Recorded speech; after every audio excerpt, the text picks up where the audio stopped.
મુરલીના મધુર સ્વરથી ભક્તોના હૃદયને સ્પર્શ કરનાર રાસ રચયિતા, ભક્ત વત્સલ અને કરુણાના સાગર એવા ભગવાન શ્રી કૃષ્ણ અને તેમની અનંત શક્તિ સ્વરૂપા દેવી રાધાજી, જેઓનું નામ લેવાથી જ મનમાં ભક્તિનો પ્રકાશ પ્રગટે છે. કહેવાય છે કે જ્યાં રાધા છે ત્યાં કૃષ્ણ છે, અને જ્યાં કૃષ્ણ છે ત્યાં ભક્તિ અને કૃપા અવિરત વરસે છે. આજે ભક્તિ સંદેશમાં અમે આપને લઈ જઈશું કેન્દ્ર શાસિત પ્રદેશ દીવના પવિત્ર ધામમાં, કે જ્યાં ઠાઠથી બિરાજમાન છે શ્રી રાધા કૃષ્ણ. તો આવો કરીએ આ દિવ્ય સ્વરૂપના પાવન દર્શન અને અનુભવીએ તેમની અપરમ કૃપા. કેન્દ્ર શાસિત પ્રદેશ દીવમાં શ્રી રાધા કૃષ્ણનું સુંદર મંદિર આવેલું છે, જેના દર્શન કરતા ભક્તોને અનોખી શાંતિની પ્રાપ્તિ થતી હોવાની માન્યતા પ્રવર્તે છે. દીવના નાગવા બીચ નજીક આવેલ આ રાધા કૃષ્ણ મંદિરનો મહિમા અનોખો છે તેવું ભક્તોનું માનવું છે. હિન્દુ ધર્મમાં એ બાબત ઘણી સામાન્ય છે કે કોઈ એક વ્યક્તિત્વની જગ્યાએ એક જોડીના રૂપમાં ભગવાનની પૂજા થાય છે, જેમ ભગવાન શંકર અને માતા પાર્વતી, પ્રભુ શ્રી રામ અને માતા સીતા, રાધા અને શ્રી કૃષ્ણ. એવું મનાય છે કે કોઈ પણ દેવ સાથે દેવીની શક્તિ મળે તો તે અમર શક્તિનું નિર્માણ કરે છે. તેથી જ તો સ્વયં દેવોને પણ શક્તિ સ્વરૂપાની કૃપાની જરૂર અનેક જગ્યાએ પડી છે.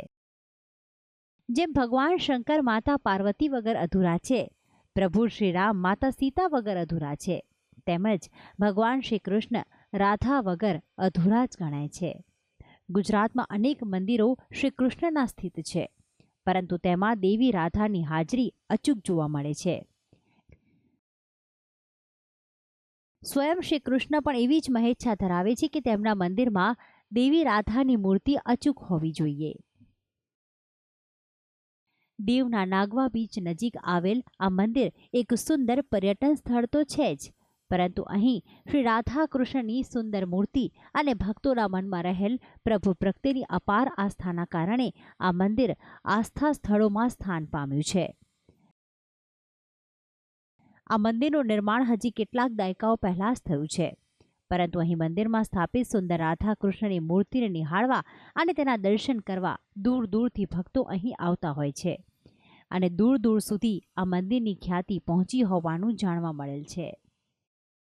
અહીંયા દર્શન કરવા માટે આજુબાજુના બધા વાડી વિસ્તારોમાં 25-30 ગામના માણસો આવે છે, અને એની મનની જે કાંઈ મનોકામના હોય, જે કાંઈ શ્રદ્ધા હોય એ બાધા રાખી બધી પૂરી થાય છે.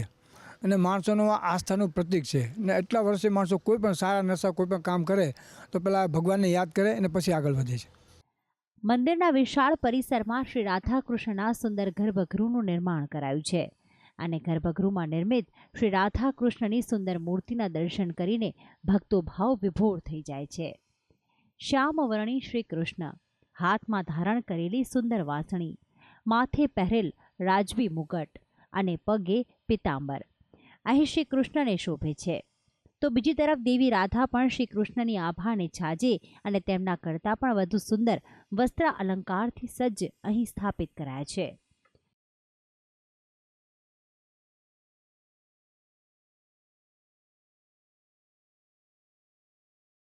અહીં મંદિર પરિસરમાં અન્ય દેવી દેવતાઓની મૂર્તિ પણ સ્થાપિત કરાઈ છે.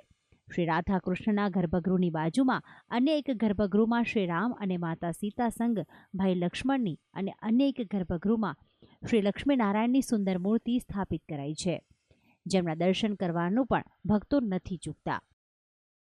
આ સિવાય પણ મંદિર પરિસરમાં દેવ હનુમાન, દાદા ગણપતિ, મા મહાકાળી અને ભગવાન જગન્નાથની પણ સુંદર મૂર્તિ સ્થાપિત કરાઈ છે. અહીં દેવાદિદેવ મહાદેવનો પણ વાસ રહેલો છે. મંદિરના એક ભાગમાં સુંદર શિવલિંગની સ્થાપના કરાઈ છે, કે જ્યાં ભક્તો શ્રી રાધા કૃષ્ણની સાથે સદાશિવના પણ આશીષ મેળવે છે. અહીં ભીમકુંડની પણ હયાતી જોવા મળે છે. માનવામાં આવે છે કે આ સ્થાન સ્વયં પાંડવોની હયાતીથી પણ પાવન થયું છે, અને તેમના થકી જ અહીં શ્રી રાધા કૃષ્ણની પૂજાની શરૂઆત આ સ્થાને કરવામાં આવી હોવાની છે માન્યતા. ભક્તિ સંદેશ, સંદેશ ન્યૂઝ, દીવ.